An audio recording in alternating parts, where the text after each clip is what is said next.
month নিস্তেজ মুখ বিবৰ্ণ হতাশ মোদী কিয় আত্মবিশ্বাস হেৰাইছে প্ৰধানমন্ত্ৰীৰ সঁচাকৈ বিজেপিৰ অৱস্থা তথৈ বস নেকি 2014 চনৰ পৰা 2021 চনলৈ বিগত প্ৰায় 7টা বছৰ সমগ্ৰ দেশ মোদীময় হৈ আছিল বুলি কলেও বঢ়াই কোৱা নহয় অৱশ্যে 2022 বৰ্ষৰ পৰা হলনি হৈছে দেশৰ ৰাজনৈতিক ঢৌ 2018 চনৰ পৰা দেশত মুঠ 36 বাৰ বিধানসভাৰ নিৰ্বাচন অনুষ্ঠিত হৈছিল ইয়াৰে 14খন ৰাজ্যত বিজেপিয়ে একক সংখ্যাগৰিষ্ঠতাৰে অথবা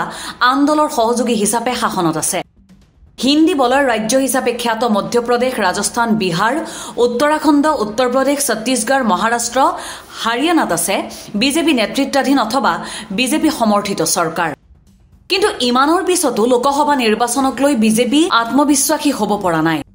কাৰণ অৱশ্যে বহুত 2014 আৰু 2019 বৰ্ষত বিজেপিক শাসনলৈ অনাৰ ক্ষেত্ৰত সহায় কৰিছিল আৰএছএছে তদুপৰি 2014 চনত ইউপিএ চৰকাৰৰ বিৰুদ্ধে চলা প্ৰতিষ্ঠান বিৰোধী ঢৌ বিজেপি চৰকাৰ শাসনলৈ অহাৰ অন্যতম গুৰুত্বপূৰ্ণ কাৰণ হিচাপে বিবেচিত হৈছিল ঠিক সেইদৰে 2019 চনত বিজেপি বিৰোধী প্ৰৱণতা এটাই উকমুকাইছিল যদিও পুলৱামাত 40 গৰাকী ভাৰতীয় সৈন্য শ্বহীদ হোৱা বিষয়টোৱে বিজেপিৰ পক্ষে জনতাক আকৰ্ষিত কৰিছিল কাৰণ সেই সময়ত জনতাৰ মাজত কেৱল মোদীয়েহে যে জনতাক পাকিস্তানৰ পৰা সুৰক্ষিত কৰিব পাৰিব তেনে এটা ধাৰণাৰ সৃষ্টি কৰা হৈছিল কিন্তু 2024 চনৰ নিৰ্বাচন একেবাৰে হুকিয়া প্ৰধানমন্ত্ৰী মোদীয়ে শাসনলৈ অহাৰ আগত বা শাসনলৈ অহাৰ পিছত দিয়া প্ৰায়বোৰ প্ৰতিশ্ৰুতিয়ে ৰক্ষা কৰাত বিফল হৈছে দ্বিতীয়টো কাৰ্যকালত তদুপৰি বিগত সময়ছোৱাত প্ৰধানমন্ত্ৰী মোদীয়ে প্ৰতিখন ৰেলী অথবা সভাতেই বিজেপি চৰকাৰে কি কৰিলে তাৰ হিচাপ দিয়াতকৈ কংগ্ৰেছে 60 বছৰত কি নকৰিলে তাৰ হিচাপ দিয়াতহে ব্যস্ত থাকিল তাতোকৈও গুৰুত্বপূৰ্ণ বিষয়টো হ'ল প্ৰায় প্ৰতিখন ৰাজ্যতেই অনুষ্ঠিত সভাত অংশ লৈ প্ৰধানমন্ত্ৰীয়ে কংগ্ৰেছৰ বিৰুদ্ধে কিছুমান ভুৱা অভিযোগ উত্থাপন কৰি আহিছে কৰ্ণাটক বিধানসভাৰ নিৰ্বাচনৰ সময়ত প্ৰধানমন্ত্ৰী মোদীয়ে কংগ্ৰেছে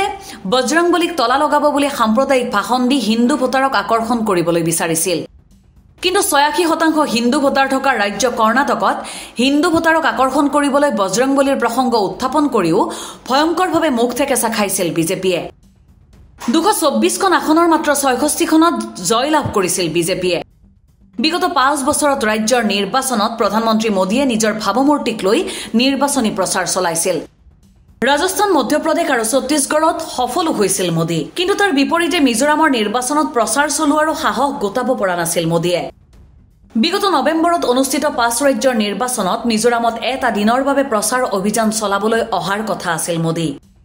কিন্তু মিজোৰামৰ সেই সময়ৰ মুখ্যমন্ত্ৰী গৰাকী বিজেপিৰ সহযোগী দলৰ সদস্য হৈও প্ৰধানমন্ত্ৰী নৰেন্দ্ৰ মোদীৰ লগত মঞ্চ শ্বেয়াৰ কৰিব বিচৰা নাছিল ফলত মিজোৰামত প্ৰচাৰ চলোৱাৰ পৰা বিৰত থাকিবলগীয়া হৈছিল নৰেন্দ্ৰ মোদী মণিপুৰত 2023 বৰ্ষৰ 3 মেৰ পৰা আৰম্ভ হোৱা সাম্প্ৰদায়িক সংঘৰ্ষ নিয়ন্ত্ৰণ কৰাত ব্যৰ্থ হোৱা নৰেন্দ্ৰ মোদীৰ সৈতে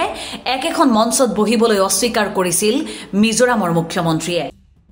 তদুপৰি একেটা সময়তে ইলেক্টৰেল বণ্ডৰ জৰিয়তে সৰ্বাধিক ধন সংগ্ৰহ কৰাৰ ফলত ঔষধৰ মূল্য বৃদ্ধি হোৱা কোভিচিল্ডৰ পাৰ্শ্বক্ৰিয়াৰ ফলত অসংখ্য লোকৰ মৃত্যু হোৱা আদি বিষয়বোৰে বিজেপিক যথেষ্ট অস্বস্তিত পেলাইছিল ফলস্বৰূপে দেশৰ বিভিন্ন প্ৰান্তত বিজেপি যথেষ্ট সমস্যাৰ সন্মুখীন হ'বলগীয়া হৈছে